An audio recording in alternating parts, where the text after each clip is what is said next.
আসসালামু আলাইকুম ওয়া রাহমাতুল্লাহি ওয়া বারাকাতুহু। যদি কোরআন হাদিস না মানি জীবনে, কি হবে গো মৃত্যুর পরে?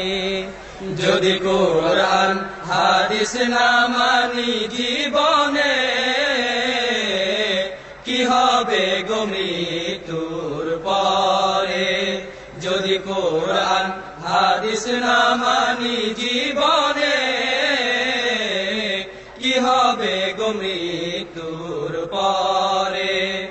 কবরের মাঝে কি দিব জবাব? কবরের মাঝে কি দিব জবাব? কবরের মাঝে কি দিব জবাব? মুনকির নাকিরের তরে, কি হবে গো মৃত্যুর পরে?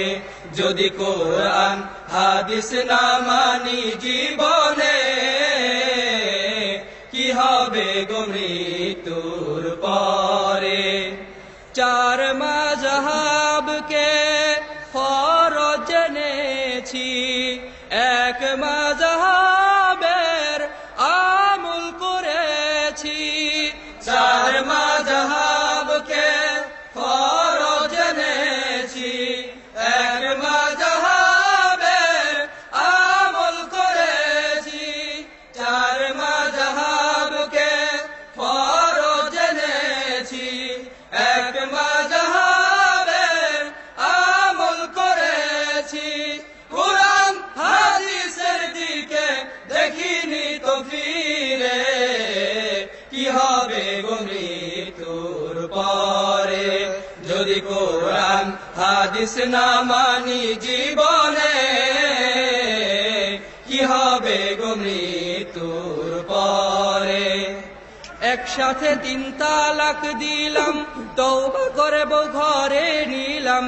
ইমাম সাহেবের ফতোয়া পেলাম, ঘরের বউ পরকে দিলাম।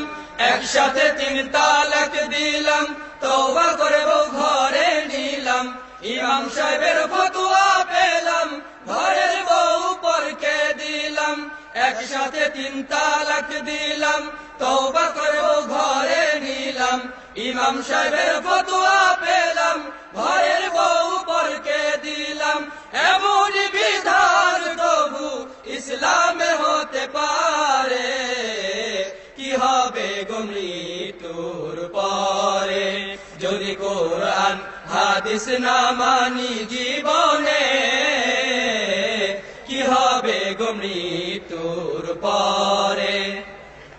মৃত্যুর শিয়রে বসে জানলাম আলিমদের পরশে, চার মাযহাব নাই কুরআন হাদিসে। মৃত্যুর শিয়রে বসে জানলাম আলিমদের পরশে, চার মাযহাব নাই কুরআন হাদিসে।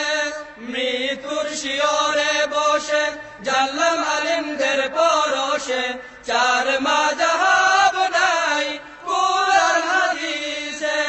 ইমাম সাহেবকে জিজ্ঞেস করলাম, বলে আছে ফিকাতে, কি হবে গো মৃত্যুর পরে? যদি কোরআন হাদিস না মানি জীবনে, কি হবে গো মৃত্যুর পরে? কবরের মাঝে কি দিব জবাব? কবরের মাঝে কি দিব জবাব? মুনকির নাকিরের তরে, কি হবে গো মৃত্যুর পরে? যদি কোরআন হাদিস না মানি জীবনে, কি হবে গো মৃত্যুর পরে? যদি কোরআন হাদিস না মানি জীবনে, কি হবে গো মৃত্যুর পরে? কি হবে গো মৃত্যুর